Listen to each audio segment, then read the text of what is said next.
Hello, everyone. Good morning to you from my end. Today, we are starting our event a little earlier than is typical. It's just 10 a.m. in the morning for me, and I assume for those in the West African time zone, that's like 4 p.m. So, this is almost 4 hours ahead of our normal schedule. So, I hope we are still able to make it in for the event and be as interactive as possible. It's really raining for me here. So in case if you hear some background thunder, it's the rain. But I'm excited to be here with Dr. Augusta as usual, who is my co-pilot, while we wait for our guest who will be joining us really soon. So as usual, I'll be looking at the chat. I'd like to know who will be the first person to come in. But while we are doing that, Dr. Augusta, how are you doing? I've missed you. How's everything? I was just joining LinkedIn to follow up. I'm doing very well, thank you. How are you doing, Amaka? Well, I'm well. I give glory to God. Yeah. And then I guess we could be getting started with the introductions as soon as we can confirm that people can hear us. That's I think that's very important to know. So maybe you could check on LinkedIn to be sure that people can hear us. I think we have almost close to 270 people who had registered already for this event. Yeah, but then I'm looking at the time. I feel like this is like a so an off time for us. So we'll see. We'll see. I assume people probably work on Saturdays too, right? That's why most of the time the evening events tend to be better because maybe at that point people are back from the whatever they are doing in the day, and then they are willing to join in. But then we'll get started. We'll introduce ourselves and we'll get going. Chinonso is here. It's good to see you, Chinonso. Thank you for being the first person to come into the live stream. Just let us know where you are joining from. You know, we are starting in a minute. Let us know where you are joining from. I see Nari Bet. I hope I'm saying that right. You're welcome. Please let us know where you're joining us from. We are excited that you are able to join us for today's event. We are excited with everything that we are going to learn. So, but before I keep going, I'm going to pass it to Dr. Augusta to introduce herself. Then I'll introduce myself quickly. Then we can bring in our guest and we can get the ball rolling. I'm so excited. Okay, so while you're asking me to introduce myself, I was about to share live that we're live. So if you're here live with us, please do share that you are live, and so that people who are walking on the streets of LinkedIn can join us. So yes, I am your favorite Dr. Augusta Imon. I am a medical doctor by training, a student of a tech innovator, an education consultant. I'm the Africa Development Officer for Only of the School, and I'm Amaka's right hand woman. So I'm the senior executive administrator for Scholar of Mentoring Academy, among other things. So I'm excited to be hosting this event. I am actually hoping to learn because, as you know, I'm the studying in France expert. I'm not a US expert by any means, and I'm excited to learn from this expert here. Thank you Thank so much, Dr. Augusta, for that beautiful introduction, and thank you for all the work you do. You know, you are so appreciated. Thank you very much. So, for those of you who may not know me, my name is Dr. Amaka, and I'm the founder and lead coach at Scholar of Mentoring Academy. And at Scholar of, basically, we do just two things, in case you don't know, but we do mainly two things. The first one is kind of what is represented today, right? Trying to talk about grad school. And for me specifically, it's a grad school in the US. So that is very specific US grad school study route, aspiration, how you can manage those, how you can really thrive, right? And then Dr. Augusta, who is like, as she said, my right hand woman, she is the expert for France, for the people who want to go to France for grad school. And then the second arm of Scholar Up is basically for personal branding, specifically for busy professionals or for entrepreneurs who are trying to actually leverage the online space to promote their business, their service, their career. So we have our monthly cohort. So we are currently in cohort 11, which will be graduating next week. Augusta, can you believe that we're already graduating next week, Sunday? Time runs pretty fast. So it's a monthly program that we host every month. It's like 21 days. And then we have people that we guide them through the whole content strategy, content planning, how you show up, and why you should, right?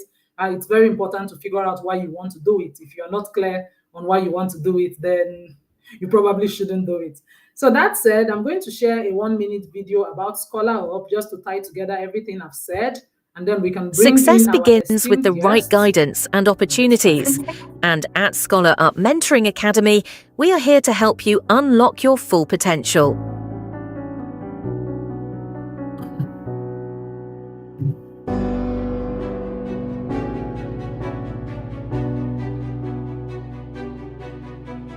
Whether you're preparing for graduate school applications or building a standout professional presence on LinkedIn, we provide the tools and support you need to thrive. Our programs are designed to help you craft a compelling personal brand, position yourself for global opportunities, and achieve your dreams. Led by Dr. Amaka Ifaduba, a dedicated mentor and coach, Scholar Up empowers you with personalized mentoring, actionable resources, and proven strategies to take bold steps toward a brighter future. Scholar Up Mentoring Academy is more than a program. It's a community dedicated to helping you succeed. Take the first step today and discover how we can guide you on your journey to greatness. Follow our page for updates and access all our resources at linktree.com/scholarupacademy. Your success story starts here.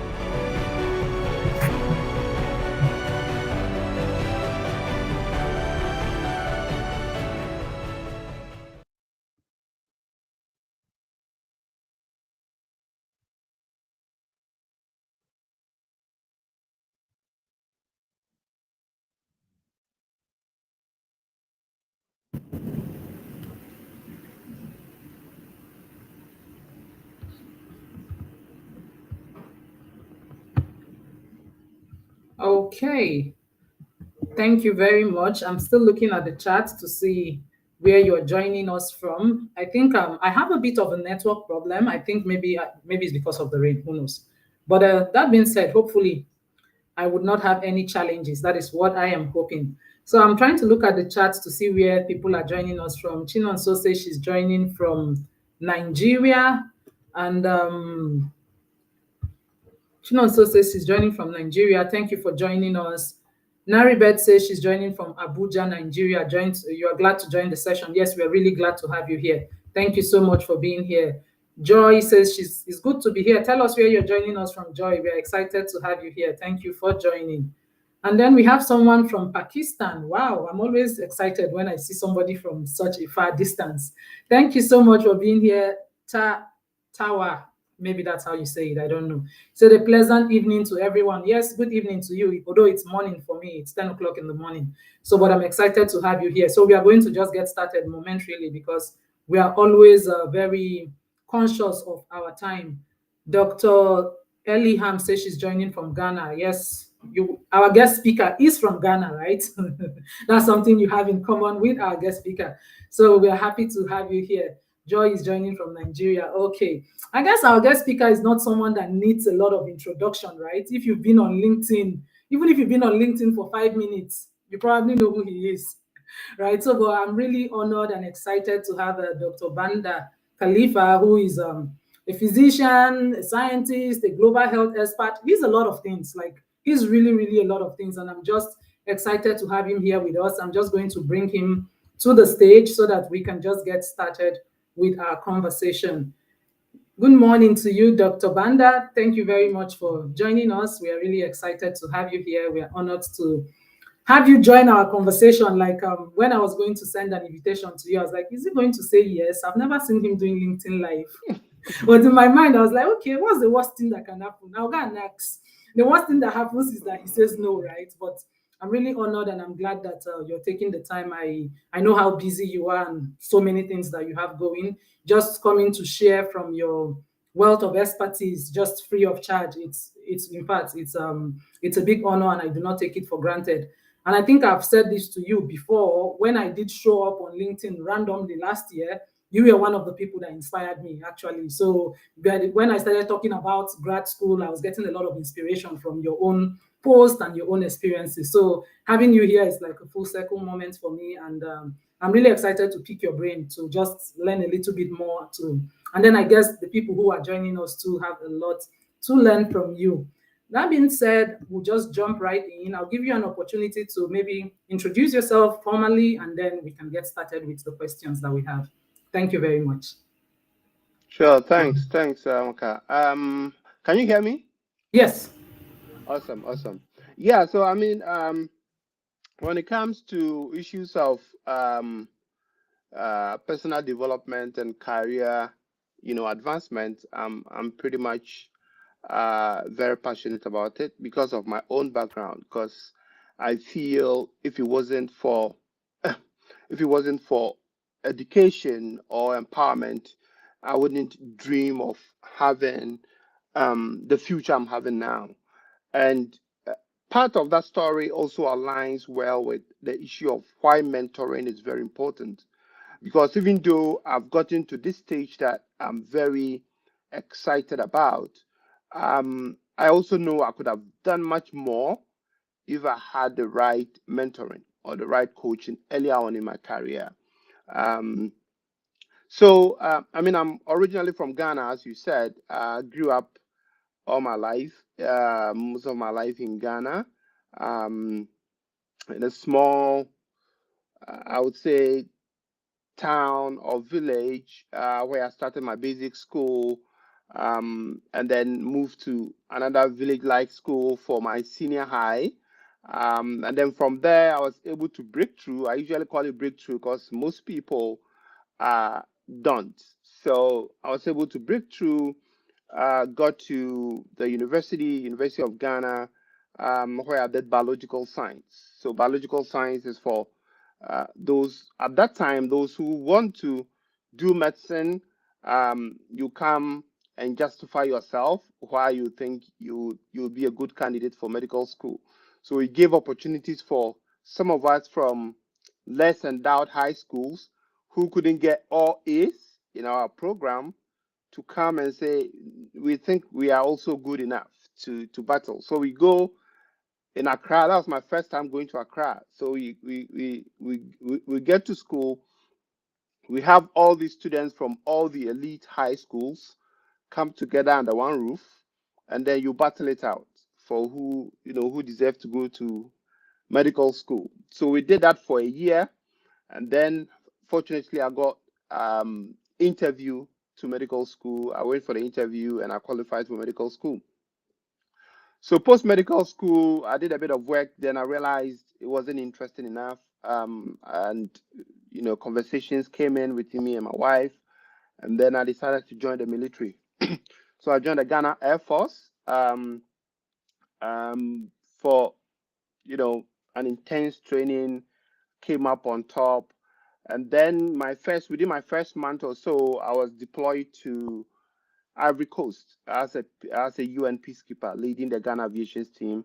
I did that for 1 year, came back, went again to Mali for another year, and then my second year returning, I said, okay, let me um, explore options after medical school. Should it be residency or something more interesting? And another conversations came up, and I said, okay, let me do graduate school. At that time, when I was applying to graduate school, I didn't have any resources per se.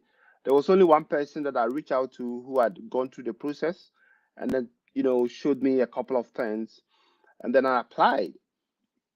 I didn't have much time to write GRE or to prepare for GRE, so my score was pretty much basic, right? And even some people told me to rewrite GRE before applying because it wasn't strong enough. And I said, let me just put in the work. So I made sure my recommenders were very strong, and I made sure my statement was very compelling. And you can tell, from where I grew up from all the way to medical school, well, that's pretty much a very strong story to tell.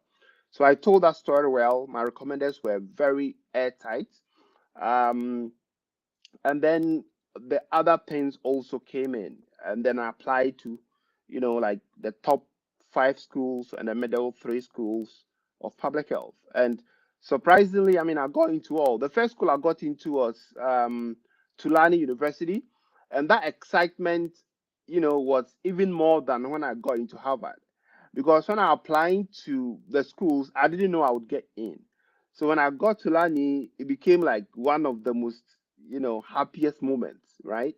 And then the other programs started coming in, then Hopkins, then Harvard, and all these schools. Then I eventually decided to go to Hopkins, which I don't regret, by the way. A lot of people ask me, so do you regret going to Hopkins or picking Hopkins over Harvard? No, I don't. So I came to Hopkins to do a dual degree, MPH, MBA. Um, and then while we are about to graduate, COVID came.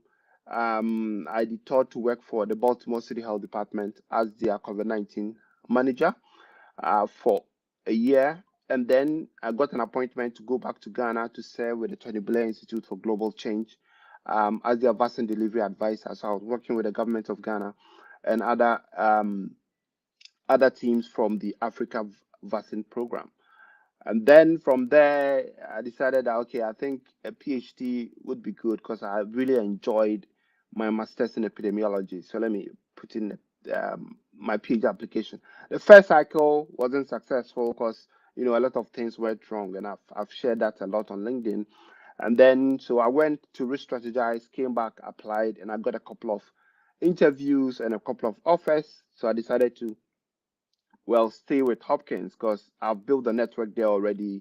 At that time, my wife was also finishing her program at Hopkins, so it was easy. So I just stayed at Hopkins, and I'm currently my third year, hoping to finish next year. But within Hopkins, I've done. I still work for a couple of organizations as an advisor or advisory capacity, WHO. I'm on the editorial team for Africa CDC, and then we set up our own NGO Center for Advancing Health Systems Innovations, and I also do, as you can tell, I also do mentorship and graduate school and other stuff. So this is a summary. Hopefully, it's a summary. This is a summary of my journey so far. Thank you so much. I could listen to you go on and on. That's been a very busy life, I must say. Like it's a lot of twists and turns, and I guess that Hmm. would just launch me to the first question I want to ask, which is like, what particularly inspired graduate school for you? Because you've been to medical school, then to the Hmm. military, and then how did you select your program? Now you mentioned you got a lot of offers. So how did you make that decision? I would expect that is quite confusing because for me it's a Yeah. different story. I applied to one school, I got into one school, there was no extra, there was no choosing. So that was out No of the table headache. for me. Yeah. Yeah. So how did you make up your mind? Why was it John Hopkins over Harvard? And what was really like I would say the strategy behind that decision, Hmm. and how that would help upcoming people who are probably also in that place of applying to so many schools and making their choices to move forward? Yeah. Yeah. I think that the idea of graduate school came around when I was in Ivory Coast, because I was made the manager, to say the manager of a United Nations level 1 hospital. So I was managing a lot of people. I was, much of the work was disease prevention. So I got involved in how to build systems, how to build surveillance systems, how to design all this in order to make sure that your camp or your people are safe. And that was the opening moment for me to public health, because I had never thought about public health my whole life. I mean, when I was doing my clinical rotation, my head of department told me, you'll be a fine surgeon, you'll be the best obstetrician, gynecologist. So I'd always thought that that was the path I was going to take. But then that exposure to the military, exposure to the UN space, and exposure to management kind of changed my idea about what trajectory I really want to go.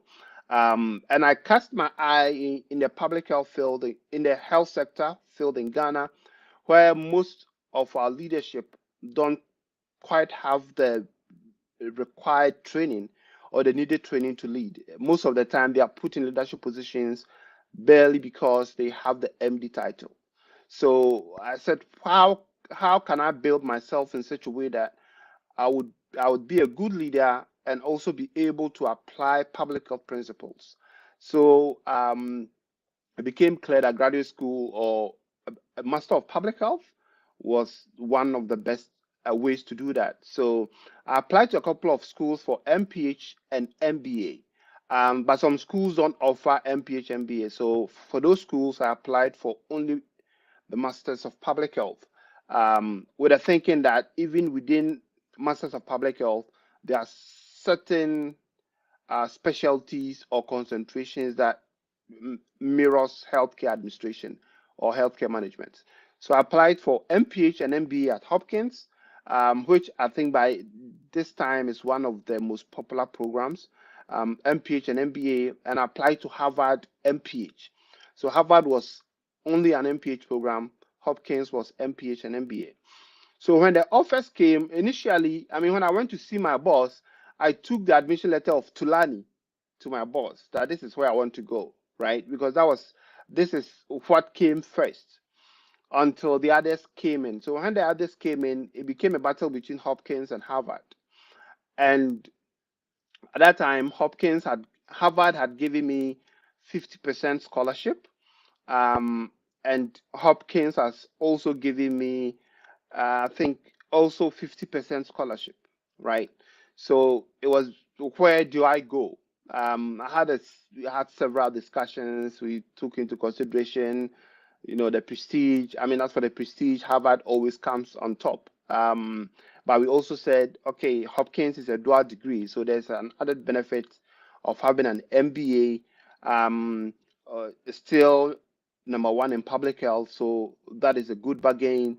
You get exposure to a wider network of global health experts. And I know if you've been in a room where there are global health practitioners or leaders, there's a high chance that 90% of them got their masters from Hopkins. So that was also one of the issues. And when I was in medical school, I mean, everything public health, our professors, everybody was talking about Hopkins. So it kind of gets, you think about it as a place where, leaders or global health icons are made.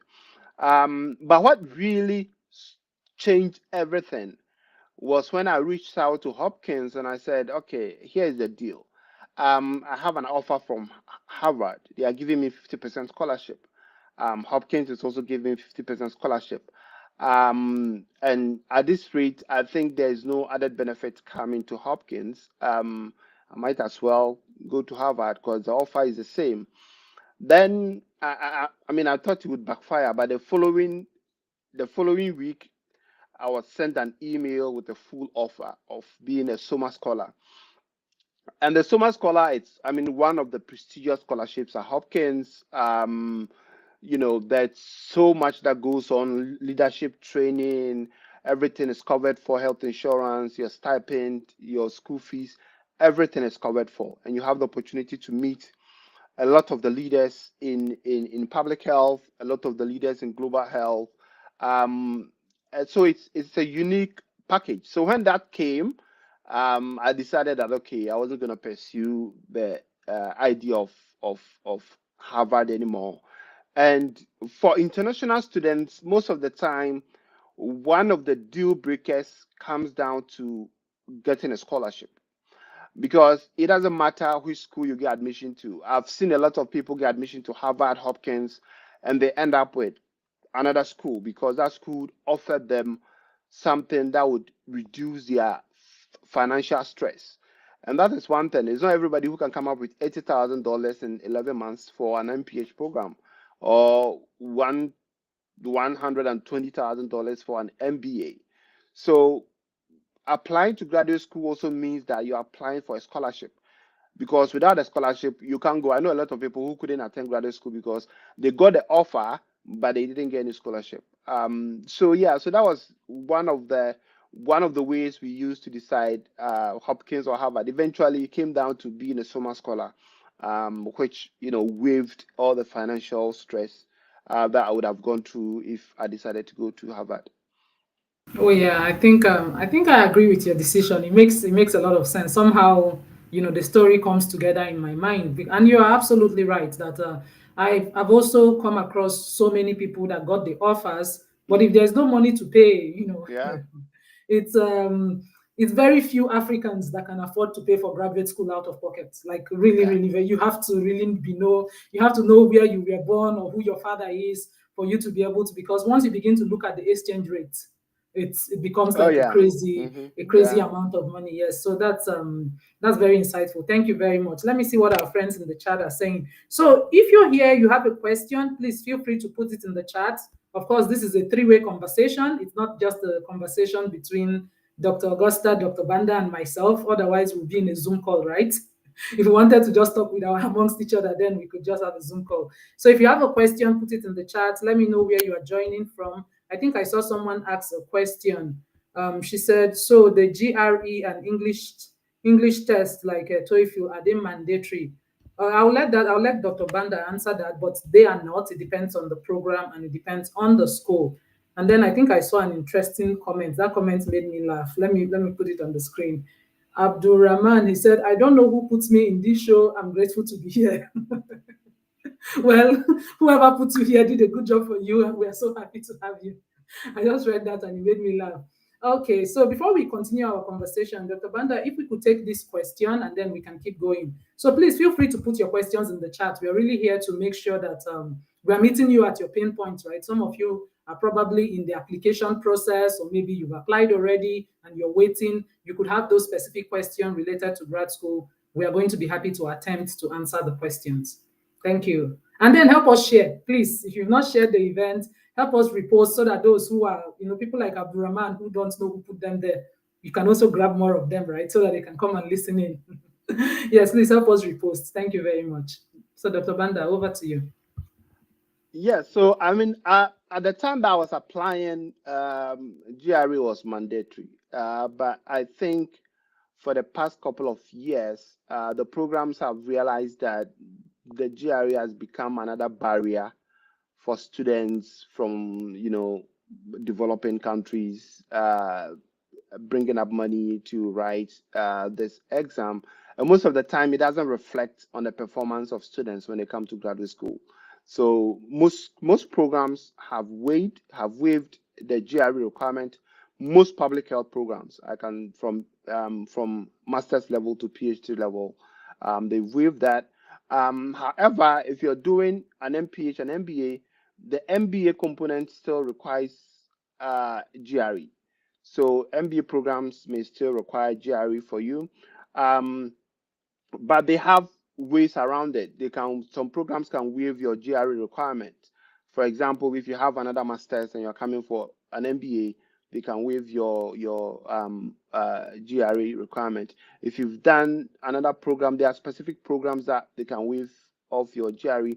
TOEFL is not really mandatory for English speaking countries.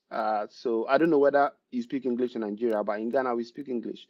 So Ghana, it's not, if you are from Ghana, you're not required to you're not required to write GRE. It can be waived.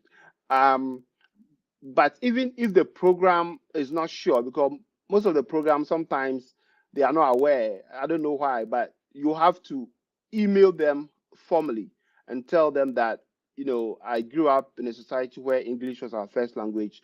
The language of instruction at the university level was English, and my transcript, everything was done in English, so I don't need a TOEFL. And most of them would waive it for you. So yes, it's not mandatory unless you're coming from a French-speaking country.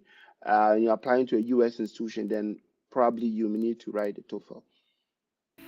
Dr. Banda, we speak English in Nigeria. We do. Okay. English is our first language too. Now you know. Yeah, I Yeah, just wanted to that's make true. sure. I actually, personally, I did not have to take TOEFL or Yeah. GRE, so I didn't do any of that. I'm glad I did not have to do it. And I think, as you said, it's true that it's become a barrier. And from what I've heard, most of the time, it truly does not even test your knowledge per se. It just, you Hmm. know, It probably just don't tests. get a good score. You've wasted the money that you are struggling with and all of those. So I believe a lot of schools, I think, but up till now, some of the students who I'm mentoring, I realize that engineering programs, they still require Yes, GRE, like yes, yes, yes. engineering, statistics, all of Hmm. that. So most of the time, it's important for you to figure out which degree you are trying to get, which area. For me, I'm in the life sciences. So if I'm Yeah. going to solve the problem of agriculture, what does GRE prove? It Hmm. doesn't prove anything. So I think it depends on the degree you're trying to get. So you may have to probably go into those specific schools, look at their requirements, and then you can take and make an informed decision. All right. So, Dr. Banda, the question I want to ask again, which I think it's a question that is critical for students who are applying, is what is really like the most challenging part? I know you've worked with a lot of students, from yourself and to all the people that you are mentoring now. What do you consider the most challenging part of the application process? How did you overcome it personally? How do you guide your mentees to also overcome all of those challenges in order to, come out successful? Yeah, I mean, from my own experience, the one component that I struggled with was one, deciding which recommenders to use, and Mm, two, you know, framing a good narrative or writing a good story. mm, I can tell you, I mean, my statement of purpose, I wrote it more than 10 times. mm, Write and revise. You sleep, you think about something, you wake up and put it in. And so you keep revising, you keep mm, getting feedback from people until you know, okay, I think this is the best version I could get. I mean, so working with people, the issue is that most people treat the admissions as just a checklist of mm, items. So is my CV ready? Then they take it. Is my recommenders ready? Then they take it. Is my statement ready? Then they take it. But that isn't how you have to look at it. You have to look at it as a strategic marketing exercise, right? mm, You want to sell something, and if you don't sell it well, nobody's going to buy, mm, because programs are usually buying your narrative, your vision, your fit, and how you execute. Because mm, every program wants an alumni who can contribute to the school. If they see a potential in you, yes, you would get mm, an offer. So that is the main thing. And as part of that, what comes up or what usually um, ties everything together is your statement of purpose.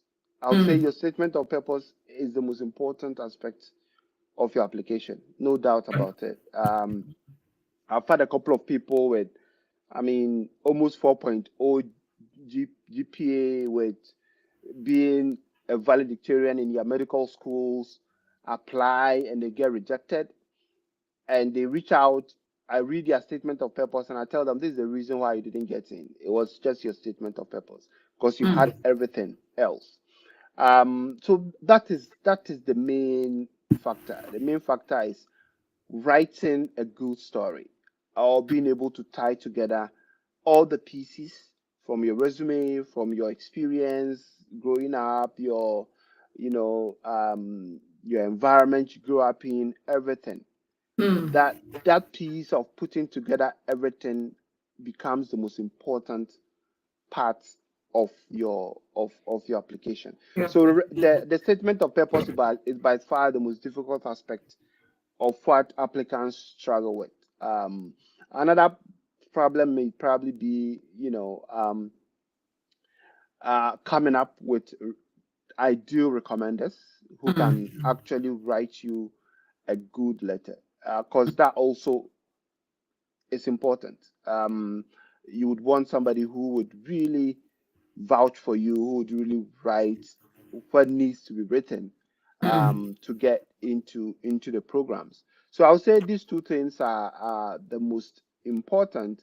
But also, obviously, there are also some other barriers. I mean, if you're an international student, one of the barriers that I've seen is going through the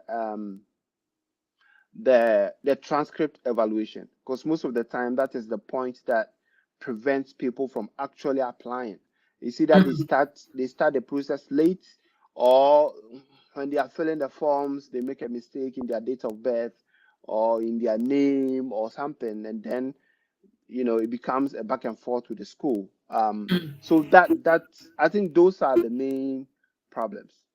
Right. I think I agree with you. The reason why I say I remember that after I had gotten admitted for my PhD, one thing that my advisor said, she said the thing that stood out for me was the story. Your story was something that I remembered, and that was even what kind of prompted me to want to continue the conversation. And I would like you to kind of specifically highlight some of the tips that students, like the best practices to write a very good SOP. What are some of the things they should be looking at? Because I've had the opportunity to review a couple, and with AI these days, people throw in information and it spits out something that reads very robotic. So, what are some of the advice that you could give to students when they are trying to put together their statement of purpose in order to stand the chance or in order to stand out? Because right now, I think graduate school is about standing out, right? You have a pool and you are Yeah, trying to stand out from that pool. So, how do you stand out? yeah. I think that the best approach is to have a brainstorming session, or to have more like a brain map of all your journey. So you put together everything, of where you began, where you are, and where you want to go. Because most times, programs are looking for a statement of purpose that is forward looking. What really you want to do? What do you really need to get out of this program? So that piece is very important. So spending time to reflect on your journey, to look at the most important points in your life, or the most important transitions in your life, and writing everything down on a piece of paper is one of the best ways to get started, right? And then, I always say that your statement of purpose should have a structure, because without structure, it wouldn't make any sense.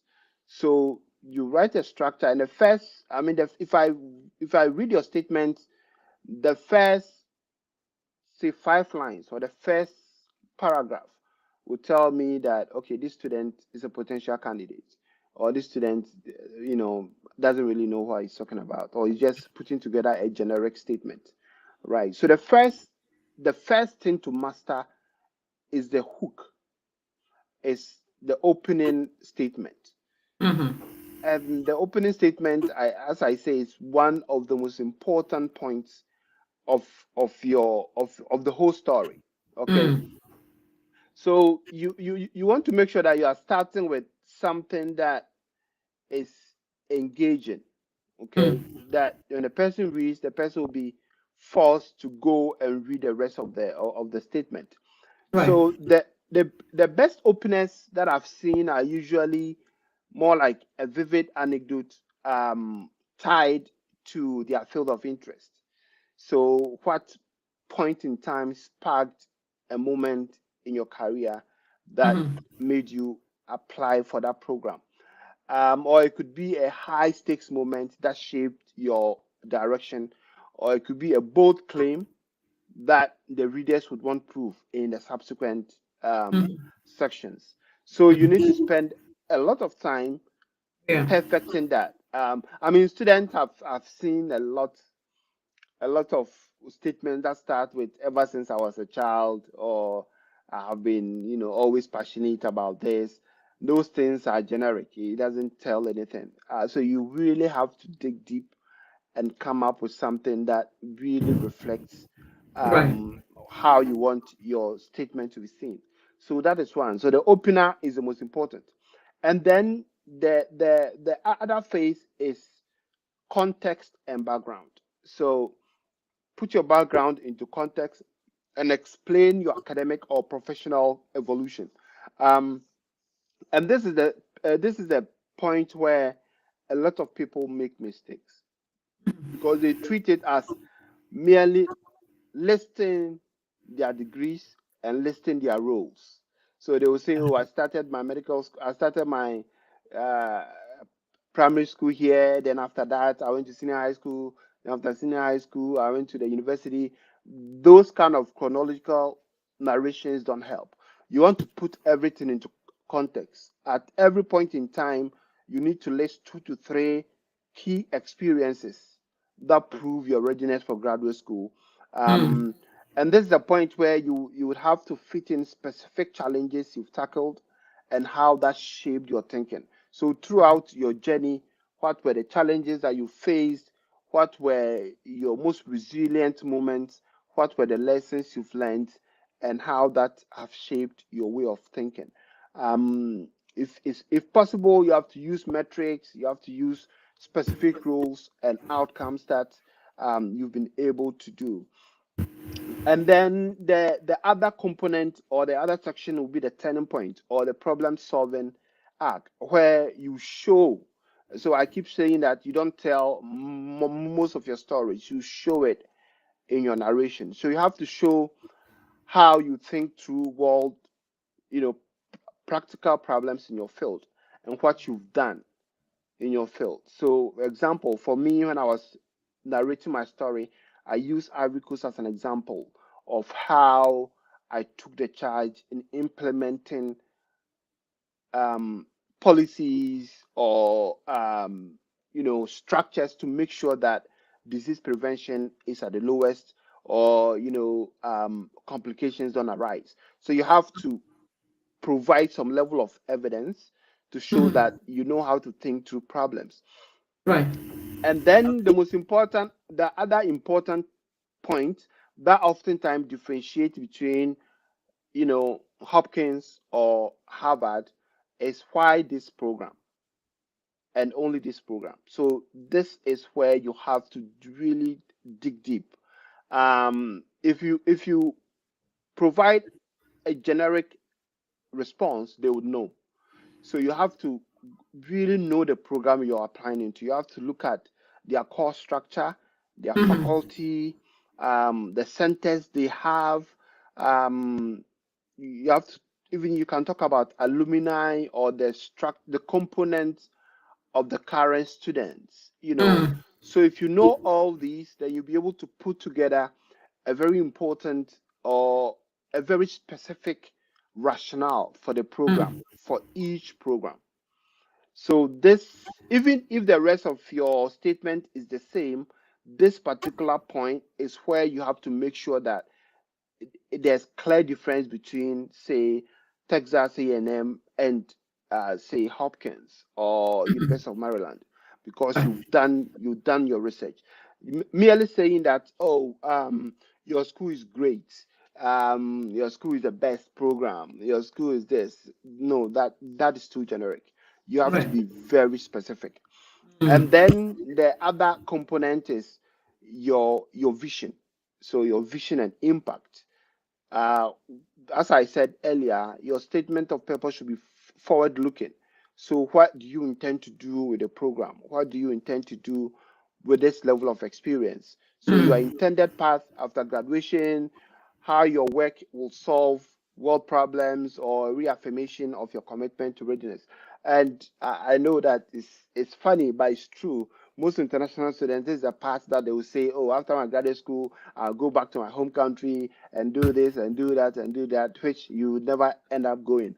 So, I mean, you can provide a lot of impact even if you're not in your home country. So that is True. also fair. If you have the technical expertise, Right. you can still contribute to your home country without being physically there. So you Right. have to provide your vision for the program and why you think this program is the best fit and the impact that you really want to provide in the program. Um, so those are the main areas you have to look at.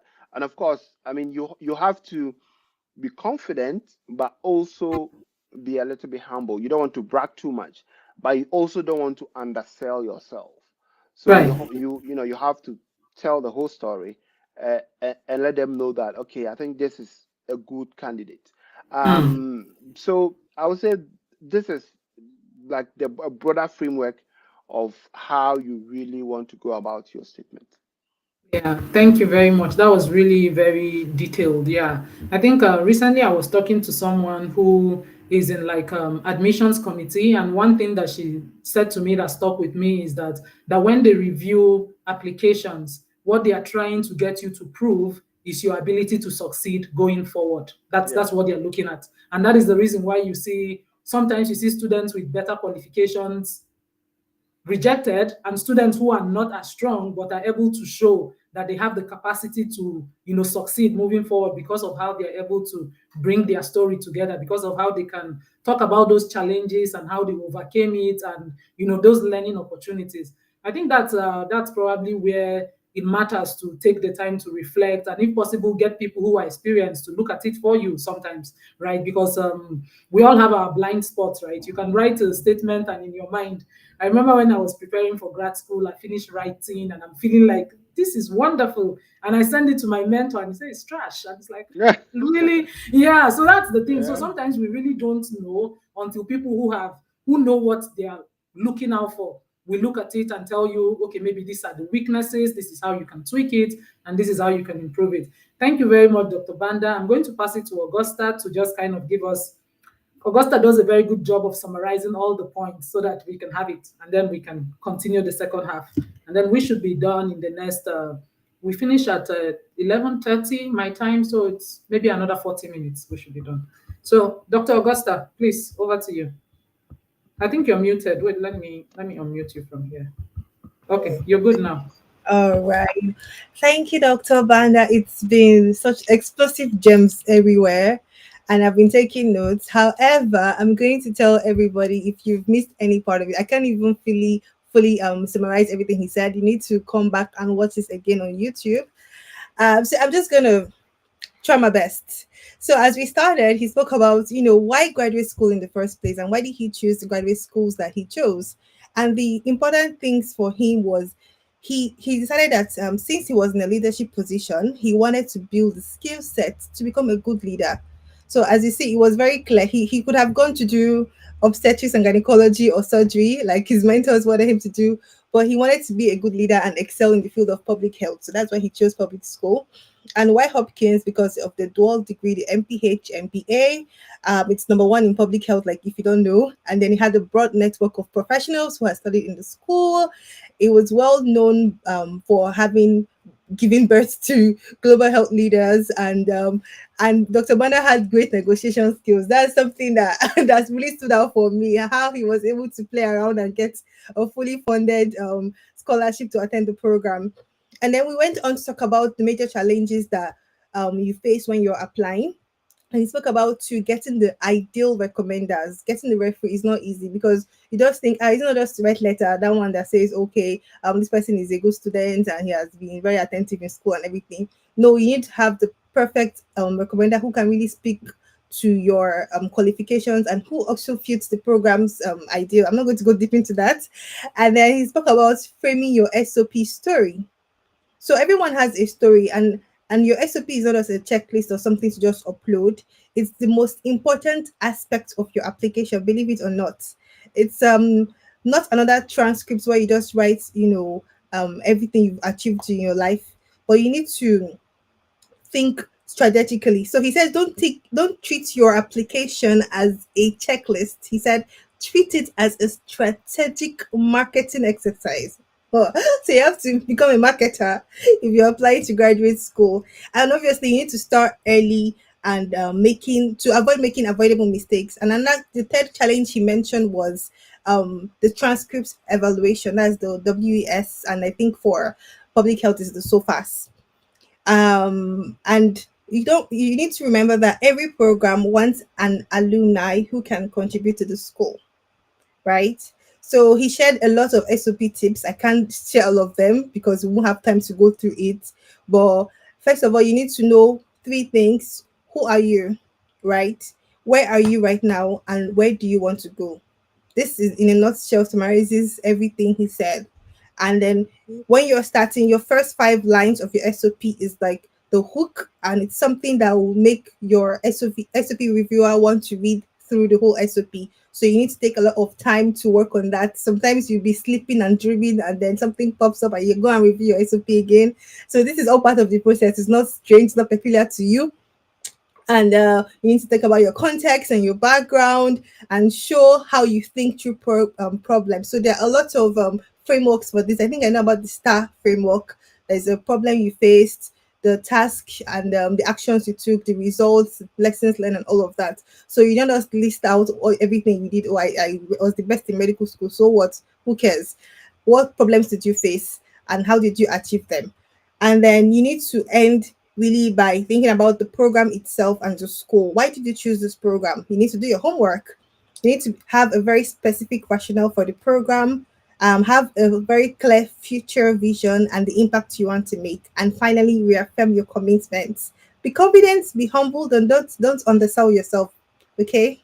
Thank you very much. Thank you very much, Dr. Augusta. I believe most of the time, if people just watch the only part that you just manage to bring all the points and put it in a short, really succinct way. Thank you so much. There's been a couple of questions in the chat, and Dr. Banda has to leave in about 20 minutes. So I think we should try to get him to address those questions at least before he leaves. I think the first one was from Dr. Eliham. Is it Eliham? Yeah. So she says, as a medical doctor, how do you decide if you should do graduate school before residency or vice versa? Also, if you do go to graduate school, if you do go the graduate school route and continue to academia or consultancy, is it worth it? Okay, Dr. Banda, this is definitely a question for you, right? I could not even know the answer to this, right? You are the medical people who are deciding to go to graduate school. We are not. Yes. Yeah, so I mean, I don't think there's a right or a wrong approach. I've seen people who have done residency, finish with residency and come for graduate school. I've seen people who have come to graduate school and after that gone to gone for residency. So it depends, right? But I mean, the advice that I would give if, for example, a medical doctor is reach out to me from Ghana and says, "Oh, I just finished medical school. What path do you think I should take?" First of all, you need to lay out your own interest. So, what really excites you? What is your perfect kind of job that you want to do? I mean, until you have that clarity, it becomes an exercising facility. So you tell yourself, what do I want to do? What role excites me? Where do I want to be in the next 5 or 10 years? Then after you decide that, then there are a lot of people who say, okay, I just want to do residency and practice in Ghana. If that's you, well, that's fine. But if you want a little bit of global exposure and say, okay, even after residency, I still want to do graduate school, or I want to do graduate school before I go back to residency, that's also allowed. I know a couple of guys who came from Ghana to do their MPH. After that, they went back to complete their residency and they're now working in Ghana. So I would say this has to be individualized decision. So you take a decision based on your own interest. Now, for those who eventually want to practice in the US, so let's say you finish medical school, but you're thinking of practicing in the US because you think the money is better, right? Then there are a couple of options. For those people, I mean, there are a lot of parameters. Have you finished your USMLE, which is the United States Medical Licensure Exam? If you finished your USMLE, that is a different story. If you haven't finished your USMLE and you want to come to graduate school, that's also a different story. But ultimately, whichever route you take, you should be good. However, if the idea is to practice in the US, then I would say that there is no much return on investment doing residency in your home country before coming to graduate school. If your idea is to practice in the US, then I would say either use the years that you want to do your residency to write your USMLE and then afterwards come to graduate school, or you can come to graduate school. Once you finish graduate school, you take up a postdoc position in a research unit or in a hospital, work with them in a couple of years, 1 2. Within that period, you'll be able to write your USMLE and apply for residency. That is what most people do. Most people, even there are people who come for. There's this Nigerian lady. He was my friend. I mean, who came in MPH. She was like, I want to do PhD. I want to do PhD. So we finished the MPH, and then she started a postdoc. And then, she said, no, I think I want to go back to clinical residency. So within the first year of working as a postdoc, she was able to write her USMLE exam and apply for residency. So those options are there. In terms of career advancement, and I've seen people thrive both in consultancy, global health, and also in clinical field. I think eventually you have to ask yourself, are you somebody who is risk averse? Do you want to say, okay, I want to go into this particular job where your boss can sack you, or where the organization can say, okay, we are laying off people, so you have to go. Or you want to be in a field where, irrespective of the turbulence, you will still be employed, right? Irrespective of what happens, you can still take your stethoscope and walk in and work. So those are the options you have to look at, especially in these times where AI is coming in, it's taking a lot of consultants' work.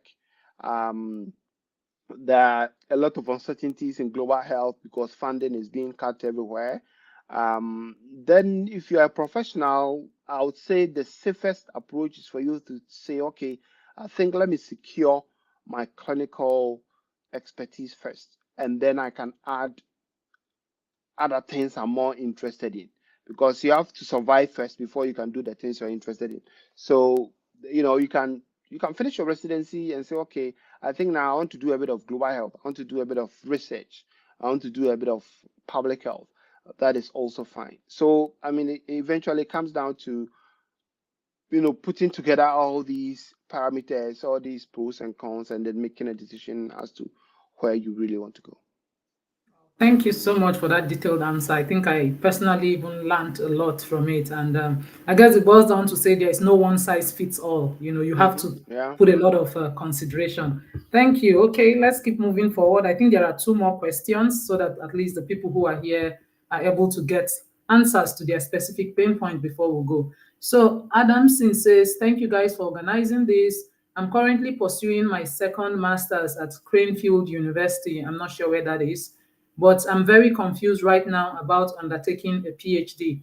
I realize that the PhD journey can be so draining. What isn't? I'm scared of the rigor and the need, and need someone to motivate me, kind of. Okay, thanks. You say you need someone to motivate. So, Dr. Banda, okay, I don't know. What do you say to Adamson? Yeah, I mean, first of all, I would want to know your rationale for going for a second master's. That would provide a lot of answers to why you are thinking of a PhD. But, a lot of people I know, like international students, a lot of people go into PhD not because they really enjoy it, but because they want to keep it going, right? They don't want a break, so that they'll tell them your visa has expired. So they want to do more things, and you find out that international students oftentimes have more degrees because of these challenges. That is just a fact. So I mean, you eventually have to ask yourself: is it that you want to be a research leader, or you are targeting academia, or you want direct policy influence, or your dream is just to acquire a doctorate? Um, and then, if you're unsure, then probably you need more time to think through it. Um, so I wouldn't say you shouldn't go for a PhD, but you should really assess what value PhD adds to your journey. Because I can tell you that most roles wouldn't need a PhD. Most roles would prefer experience over PhD. Years of experience would matter at most roles more than a PhD. So you have to think about it. You have two masters already. If you can go into the job market and accrue some work experience, that would be much better. But of course, if you are not getting a job and you want to also keep it going, then yes, you can apply for a PhD, and then go through the process. It's stressful, but eventually, as I keep saying that, I mean, if you are in a system like in the US, or let's say in the UK or elsewhere, education is not a waste of time. Your degrees are no waste of time. Any degree you have, you can leverage on it and do something for yourself. So yeah, you have to really map up your plan. What kind of work you want to do, which area you want to go into, and what your future looks like. Thank you so much. Yeah, there's a couple of more questions, but I know you have to leave in like 10 minutes, so let's make use of the time. Another question, Francis says, what makes a good recommendation? What makes it strong? How can you draft a strong letter? Secondly, when sending, I think you want to say cold email. It's not code, it's actually cold, as in hot and cold, to a professor. What's the earliest time for that, and when will likely be the deadline? So he's asking question about strong recommendation and about cold email. Yep, I think we have more questions. We'll Yeah, probably so take what we can and then we yeah, so go. I would say that the, the truth is that most people don't know how to write recommendation letters. Most, even like, especially back home, a lot of people don't know how to write recommendation letters. If I compare the recommendation letter I got from um, back home and I compare with the ones I got from here, you can clearly see difference. But I always say that a good recommendation um, is usually very persuasive. It shouldn't be flattery per se. It shouldn't be like, it shouldn't only talk about the positives, but it should be persuasive. And one of the issues that I usually tell people is that if you're asking somebody to write a recommendation letter, you make sure that the person at least shows three or four of these features. Number one is that it has to be specific, right? So specificity is very important. So for example, the person can say, oh, during her capstone, she led a team of 5 and secured external funding, blah, blah, blah. That is specificity. So your recommendation should be very specific. And then one thing that also strengthens it is to do something like a comparative statement or a comparative like analysis. So the person could say, oh, in my years of being a lecturer, she stands out among people or colleagues, or she's among the top 2% of the class. That makes your story very, very compelling.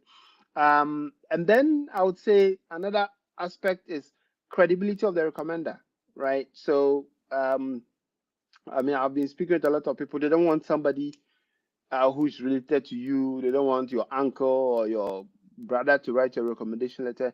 They want somebody who is credible. So, a senior faculty, a PI, a supervisor, um, all this is important. And especially if you're applying to a PhD or you're applying to a specific field, you need somebody who at least understands the field. And a lot of people ignore that component. But I think it's also very important because somebody who has a PhD, what it takes to go through the program. Somebody who has a PhD in engineering knows what it takes to go through the program. So they'll be able to tell a narrative or put together some features or some characteristics of a good graduate student who will succeed in an engineering program. So that is also very important. And the person should be able to talk a bit about the alignment with that specific program. And then the tone, is it authentic enough? Is it obviously a template that the person is using? And programs can tell if it's just a template that the person is using. So that is what I'll say about it. Um, Okay. and then for the cold email, I mean, there are a lot of resources on cold email, so I wouldn't want to go deep into it. But I mean, what I would say is that if you're sending a cold email, always have to be specific and succinct. You don't want to write, like 2 pages. two pages of something. Very specific, very succinct. Include your resume if you can. Highlight specific work that you think aligns with yours. Yeah, I think those are the major points. Okay.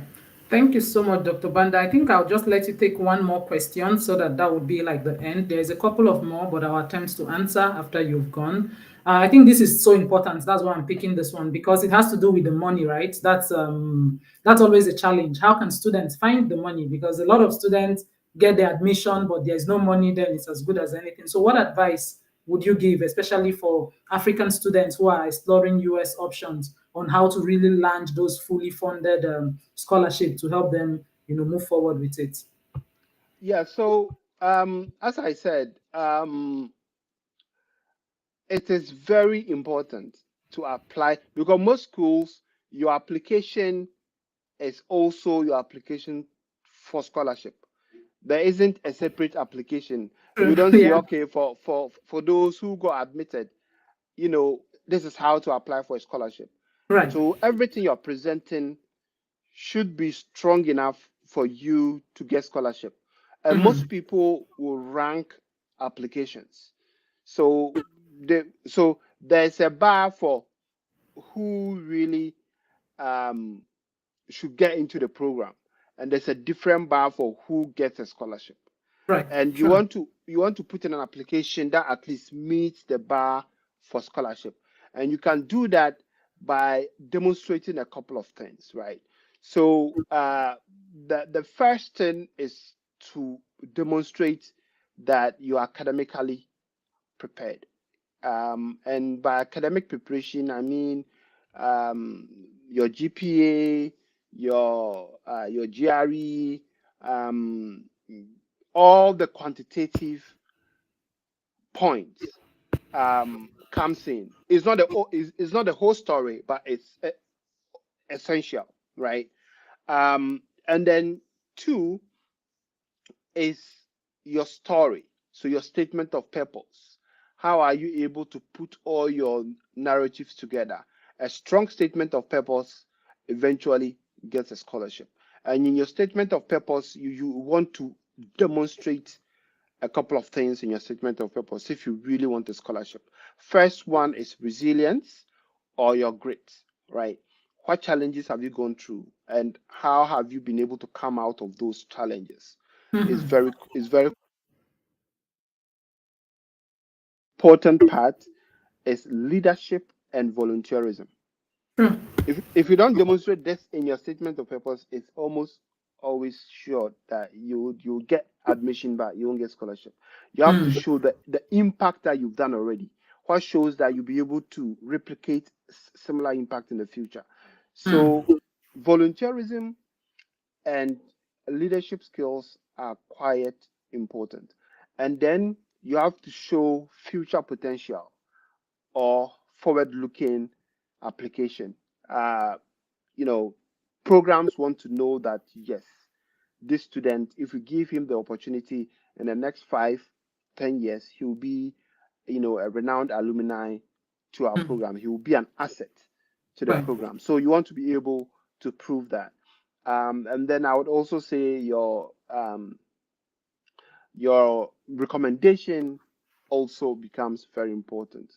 So there are a couple of points that you have to highlight, but in all, you want to present a holistic application that tells a very compelling story about why you and why now and why you are the one who deserves the scholarship. So you have to put together very, very strong application. I say that the bar for admission is not difficult. I mean, if you're able to get somebody review your statement for you and make sure it's good, and you have average GPA, average recommendation, the chances are that you get admission. But it's also that you may not get funding because the funding bar is much higher. Right. So you need to really put together all these components to make sure that you are really telling a holistic, compelling story. Thank you very much, Dr. Banda. I really appreciate you honoring us with your presence. I know you have so many other things to get to. So, as a final statement, as a final word from you, I just want you to leave like a word of advice. What would you have told yourself 10, 15 years ago, thereabouts? So, what would you tell all the people who are now at that stage of making all of these decisions, just as a conclusion to all the points you've made? What is like the most important things you think people should really be looking at before they embark on all of this grad school journey or as they start the journey? Thank you. Yeah, yeah. So I mean, I would say that most times people launch into specific um, trajectory without really reflecting on how that fits into their overall goal. Um, the one thing I'll leave with people is that don't fall into the groupthink narrative. Don't say that, oh, everybody's doing it, so I want to do it.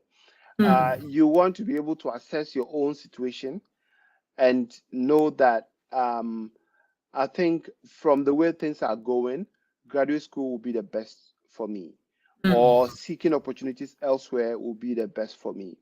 Um, don't let peer pressure worry you at all. Your journeys are different, your routes are different, and it's never too late to take a bold decision. I know people who start graduate school or start medical school at a very late stage of their life, but eventually they go through, they finish it, and they are content with whatever they have. So eventually it comes down to carving your own path and realizing that I've made the projections, and I think that this next step I'm taking is the next best step for me because from where I sit, how things are going, if I continue to be like this in the next 5, 10 years, things will not work out well. So you have to be able to say, okay, I think I'm too comfortable in this zone. It's not it's not going to end well. So let me get up and do something for myself. So I think that clarity point is very important for anybody um, who is thinking about taking a different path, either transitioning into a different career or going into graduate school. Thank you very much, Dr. Banda. Let me show you what some of the guests have said before you just step out. Just a way of appreciation. Raji says, Dr. Banda is a genius. I wish to have a coach like him. You should reach out to him and ask him to be your coach. That's what you should do. So how he moves from one career to the other is so dynamic. So that is what Raji said. Dr. Banda will be leaving us soon. So if you have anything to say to him, you have 30 seconds to do it. So Dr. Elihan says, thank you so much, Banda. You have given me a lot to think about. Hopefully, I gain clarity after going through this exercise. I'm truly grateful. So thank you so much for joining us here. We really appreciate it. I know that this is you squeezing your time, so I don't take it for granted. I'll let you get back to your life, get back to your Saturday, and I'll just close off in the next 10 minutes or so. Thank you so much. And I'm sure everybody here is probably connected to you or following you. Yeah, If I'm you are sure. not, Yeah. then you know you are missing. Because if you want to hear all the tips about graduate school continuously, I cannot keep up with what Dr. Banda does. So you are better off following him to make sure you're getting all the latest tips about grad school and all of the information. So thank you so much. If you do you have any other closing statement of how you want people to connect with you? I'm just assuming LinkedIn is the best place, but Yeah, LinkedIn is the best. I mean, there are, occasionally I go into my dormant Instagram account and I see a lot of messages. But if you want to get hold of me, LinkedIn is the best place. Or you can also send an email to dgcteam at uh, all right. bandaconsult.com. It's a DGC at Banda. B bgc at bandaconsult.com. Okay, I'll Um, project that. the consult is with S. Okay, so So yeah, I'll so show that it so you see if that's right. That's correct. BGC at Banda. Yes, that's correct. Yeah. Okay. So if you want like any inquiries or if you have a question or something, you can send it there, or you can DM me on LinkedIn. That will probably get missing because I have a lot of messages that I can't keep up with. So yeah, so we are also on YouTube and on Twitter, but I'm most active on LinkedIn. So LinkedIn Okay. is the best place. Yeah. All right. Thank you so much, Dr. Banda. Have a nice rest of your day. If you want to really make me happy, write a post about everything you learned. Tag Dr. Banda to it. He does a good job of responding to people. I'm always impressed when I see that the people that tag you, you respond, or you. So at Oh least say all the yeah, things you learned. Make a post tomorrow. yeah. If you don't know what to post about on LinkedIn tomorrow, now you know. You can take all your lessons and put it, summarize it, and that becomes a resource for other people. So I'm just going to let you go, Dr. Banda. Thank you so much. God bless you for giving so freely of your wealth of knowledge. Thank Sure. you. Thanks for inviting me. Yeah. Yes. Thanks. Okay. Bye bye. Have a good Bye. rest of your day. Yes. Okay, Dr. Augusta, I'm going to hand it to you to try to summarize before we wrap up. We'll leave in the next 10 minutes or so. I have to jump on Zubeda's event at 11:30, so it's in 14 minutes. There are a couple of questions. You said Dr. Banda's LinkedIn handler. Just type Dr. Banda on LinkedIn. He's the only Dr. Banda in the whole of LinkedIn. Dr. Banda Khalifa. So I'm sure he's very easy to find. Type it. If you don't see it, then you can let me know. So, Dr. Augusta, if you could summarize in like 2 or 3 minutes, let's see if we could take one or two questions that we have in the chat just to make sure the people who are here get the response to their question. Okay, so I'm just going to try. I have a lot written, obviously. As I said, please try and rewatch this Mhm. in zero point 0.5 speed. So I think that one of the important things that he said is, I mean, going to graduate school or going to the professional path, gaining experience is not a one size fits all. You need to really sit down with yourself and think and decide what you want to achieve. So there are different pathways to get to the same place or get into different places. So what's your dream job? Where do you see yourself in the future? It's a very individual decision. And then I'm just going to jump to the things he mentioned about how to get a very good recommendation letter. So your recommender needs to be very specific. So apparently they need to know you. It's not just someone that, I mean, taught you or someone that was in your university. They need to know who you are and be able to write to that. And then they need to do a comparative analysis. So to know where you stand among the other people they've ever taught. So it was in the top 1%, top 2%. It was impressive in this way or that way. And then your recommender needs to be someone who is credible. So if you're applying for an MBA program, you're not going to ask someone who doesn't even know what an MBA is or understands the program. Then you need someone who can talk about your alignment to the program. So obviously, it's basically similar to what I just said. And then the tone of your recommender, it's a persuasive letter. It's like a marketing document, like you said earlier. So the person is not just writing a letter for it's not a history book just writing about you, but the person is trying to sell you and persuade the school to take you. So it needs to have that tone. And then in terms of scholarship, he mentioned that, I mean, getting accepted is not that hard. Trust me, I've gotten accepted in many, many, many programs. But getting that 50K, 100K scholarship is the cocoa, if you know what I mean. And how can you do this is by proving that you're academically prepared. And that goes far beyond just having a first class. I mean, it's very good if you have a first class. You can start working on that now if you're still in school. But showing the rigor, your participation in maybe extracurricular activities, leadership, demonstrating that your leadership skills, volunteerism, and then selling your story. You know, strong SOP can never be overstated. And showing your future potential, show that you're an asset. 5 years from the program, what is it? What are you going to be? What kind of ambassador are you going to be for the program? So finally, don't fall into group thing. Don't just do a postgraduate, master's, or PhD just because every other person is doing it. And I'll just really, since in absentia, I'm just going to thank Dr. Banda for what he's doing. I think he's also one of the people who inspired me to be posting about grad school. I mean, we've all gone through that journey. I'm a medical doctor, I'm doing other things, but and I realized that it's important to share your story to inspire other people. And sharing your story is actually a key way to know how to also sell yourself. So start sharing on LinkedIn. All those things you're sharing on LinkedIn could eventually become something that goes into your SOP.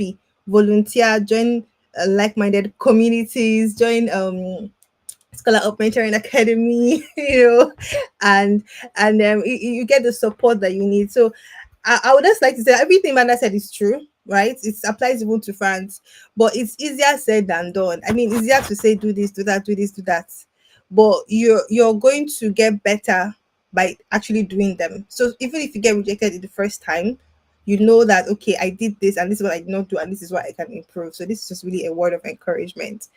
Thank Yeah. you, Amaka. You're welcome. I'm going to take one more question. Thank you so much, Dr. Augusta. That was really very beautiful, and it's true. I like how you said it's easier said than done. Anybody can say anything. I've reached that point in my life where you realize that everybody on LinkedIn is an advisor. Everybody can say anything. It's when you really begin to put those things into practice. And another important point that you pointed out, that it is the process that makes you. It is the doing that you get better at it. It's not by people think that just coming to create posts on LinkedIn, they are not building their skills. You are building your copywriting skills, you are building your storytelling skills. And most of the time, it is the things that you have written one way or another that comes back to become your statement of purpose. Because most of the time, you are sharing from personal experiences. You are remembering events that you probably would have forgotten. But now, because you're creating content, you're sitting down to reflect. Because what a statement of purpose requires is a lot of reflection. It should be something that tells a story about you. That's why sometimes when people tell me, "Can you send me a sample of statement of purpose?" I say it won't do much good for you, because it's not something you can copy. It's not really, so you cannot copy anybody's own, because nobody's life story is the same as your own. Yes, you can learn the best practices of writing an SOP. Yes, you can learn the structure of writing an SOP. But when it gets down to the business of doing it, it has to be you. Otherwise, it will be too generic, right? So it has to really reflect those specific things. And it's the same thing too with recommendation. So the advice I always give students, most of the students that I mentor, that I work with, let us write the recommendation ourselves, and then we can send it to the person as a template. It makes your life easier to not depend on someone to come up with the structure that you needed, especially for someone who already knows you, who knows that you are not just making wide claims, right?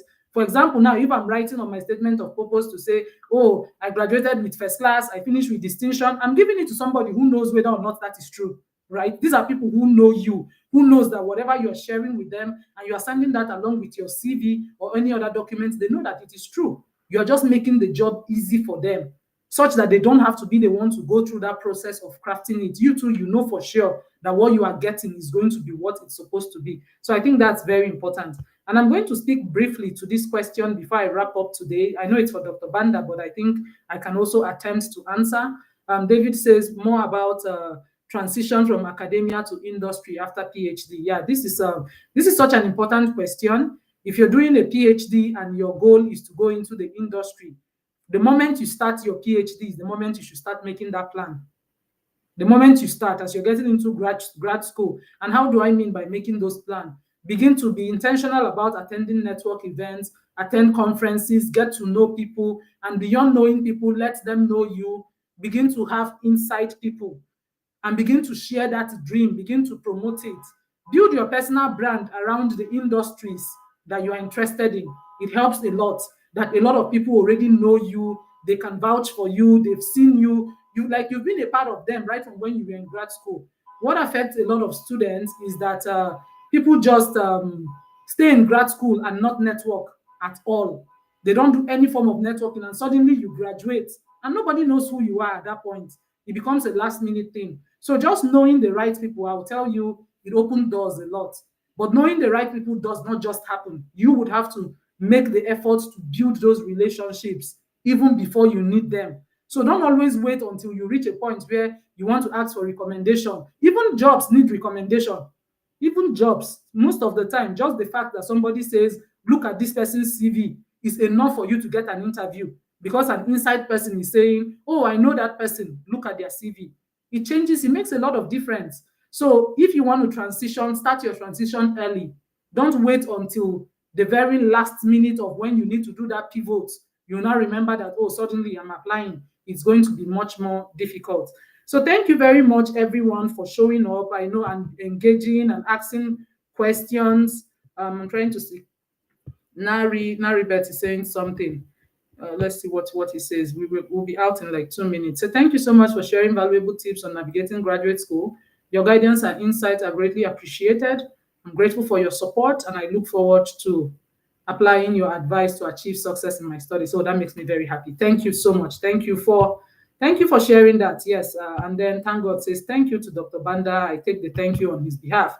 And like I said, if you really want to appreciate, this is a free session, right? Ordinarily, if we were going to cost this as a masterclass, you probably pay maybe $50 or $99 to come and attend this masterclass, because now we are sharing from our wealth of knowledge, from our experiences, because we're just trying to also empower you on your journey, just to give you some form of clarity.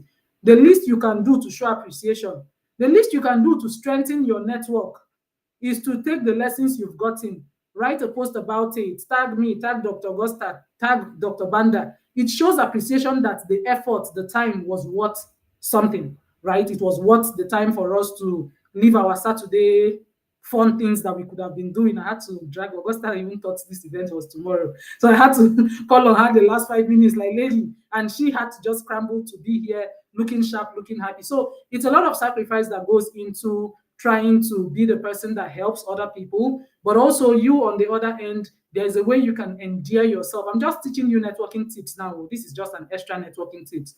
Sometimes it's important to make yourself memorable. Make it possible for people to remember you. Make it possible for people to want to help you, because you are at least doing the bare minimum, right? So that's really what I'm going to share as an advice to as many people who are listening to me today. So, Augusta, if you have any final words, I need to jump on Zubeda's event in the next 3 minutes. So it's going to be talking, talking, talking. Yeah, final words, and then we'll play our video and we'll be out. I mean, you've said a lot. You've said it so eloquently. I'm just going to ring a imaginary bell in case you did not hear it. It's not who you know. I mean, you know Tinubu, you know who do you know, but do they know you? So that's the food for thought. That's all I have to Right. say. I think that's something that everybody should think about all the time. It's not about who you know, it's really about who knows you. So just you be intentional about making sure the right people know who you are. Thank you so much for showing up today, even though this was an off time for us, but there was still an awful lot, there was still a lot of participation, which makes me happy. And of course, you want to rewatch. Some of the things you learned here is not something you can, that's why I'm even appreciating the live events now, that you can always go back to YouTube and rewatch it as many times as you need to, especially those tips about SOP.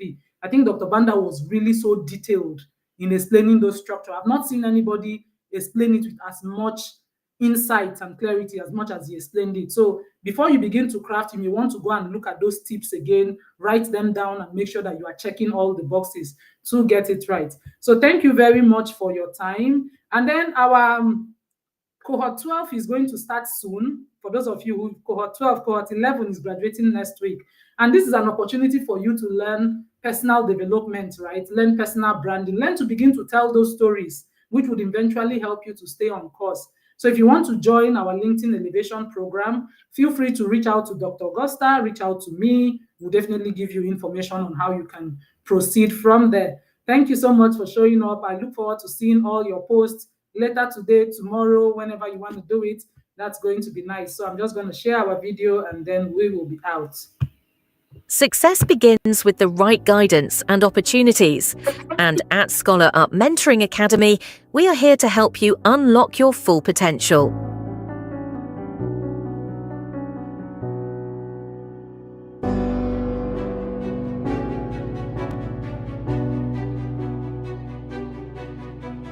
Whether you're preparing for graduate school applications or building a standout professional presence on LinkedIn, we provide the tools and support you need to thrive. Our programs are designed to help you craft a compelling personal brand, position yourself for global opportunities, and achieve your dreams. Led by Dr. Amaka Ifaduba, a dedicated mentor and coach, Scholar Up empowers you with personalized mentoring, actionable resources, and proven strategies to take bold steps toward a brighter future. Scholar Up Mentoring Academy is more than a program. It's a community dedicated to helping you succeed. Take the first step today and discover how we can guide you on your journey to greatness. Follow our page for updates and access all our resources at linktree.com/scholarupacademy. Your success story starts here.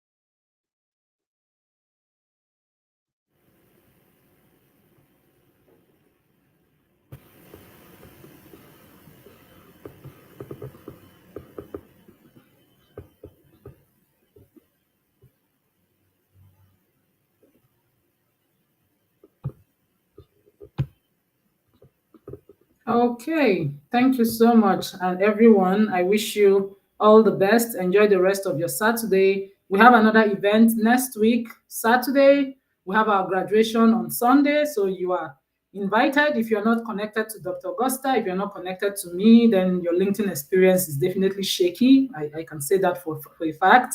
So make sure you're connected to us. Make sure you keep up with our event page to know when we have events coming. I have an event with Zubeda now, which is going to be on personal branding. If you want to join, once I log in, I'm going to repost it to my page. That way you can see it on my page and just join in and listen. That said, bye everyone, and God bless you. Thank you, Augusta. I appreciate you and I love you. Bye.